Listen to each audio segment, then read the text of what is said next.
Assalamualaikum dan salam sejahtera. Pertama sekali, tahniah tuan-puan sebab dah pilih video ni untuk tuan-puan belajar macam mana kaedah nak buat simpanan emas yang paling mudah dengan public gold. Saya Muhammad Zul Hakim bin Saad, merupakan priority dealer public gold sejak tahun 2020 lagi.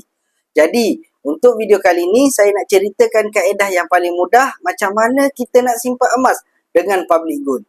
Kaedah yang paling mudah dan ramai orang simpan emas dengan public gold adalah melalui akaun emas GAP. Akaun GAP ataupun nama panjang dia adalah Gold Accumulation Program.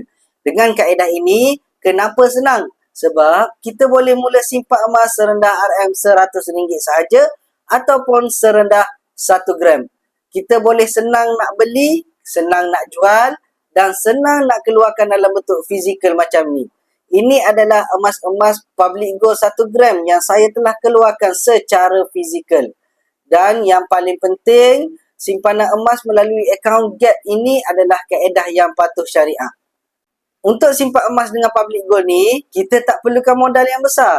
Untuk tuan-puan yang bajet kecil nak mulakan simpanan dengan public gold, boleh mulakan serendah RM100 sahaja ataupun serendah 1 gram. Di tangan saya ni adalah aplikasi akaun GAP. So dekat sini kita nak beli senang, nak jual senang, nak keluarkan pun senang juga. Nak beli tekan button top up dan masukkan amount 100 ataupun 1 gram. Nak jual tekan button sell dan masukkan amount mengikut jumlah gram emas yang kita ada ataupun mengikut keperluan semasa kita. Kalau ada emas fizikal nak jual semula, tuan-puan boleh terus pergi ke mana-mana cawangan public gold yang berdekatan dengan tuan-puan.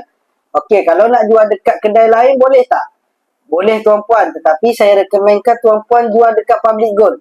Sebab kita boleh jual dengan harga yang tinggi berbanding kedai-kedai yang lain. Dan yang ketiga, macam mana nak withdraw? Okey, boleh tekan dekat button withdraw dan pilih item ataupun design yang tuan-puan kehendaki, sama ada bentuk gold bar ataupun dinar. Dan public gold akan lakukan penghantaran ke rumah tuan-puan. Tapi bagi item yang melebihi 21.25 gram dan ke atas, tuan-puan boleh buat appointment dalam akaun GAP ni untuk ambil cawangan yang berhampiran dengan tuan-puan. Jadi, nak beli senang, nak jual senang, nak withdraw pun senang. Seterusnya, di dalam akaun GAP ini juga ada arahnu. So, kita boleh arahnukan terus emas yang ada dalam akaun direct kepada public gold. Dan nanti public gold akan transfer duit kepada kita.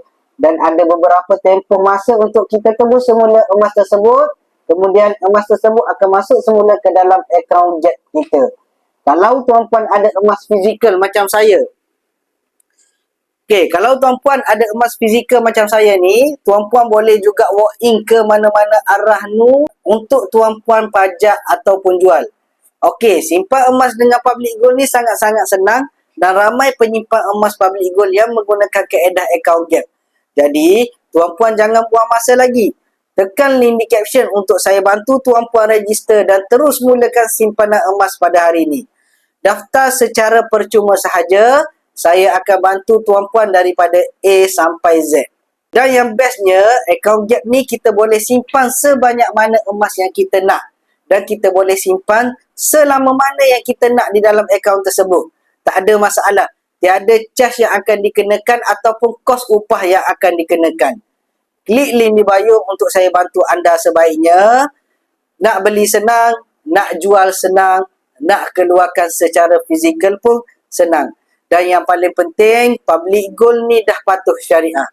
So, itu sahaja daripada saya. Sekian. Wabillahi taufiq wal hidayah. Wassalamualaikum warahmatullahi ta'ala wabarakatuh.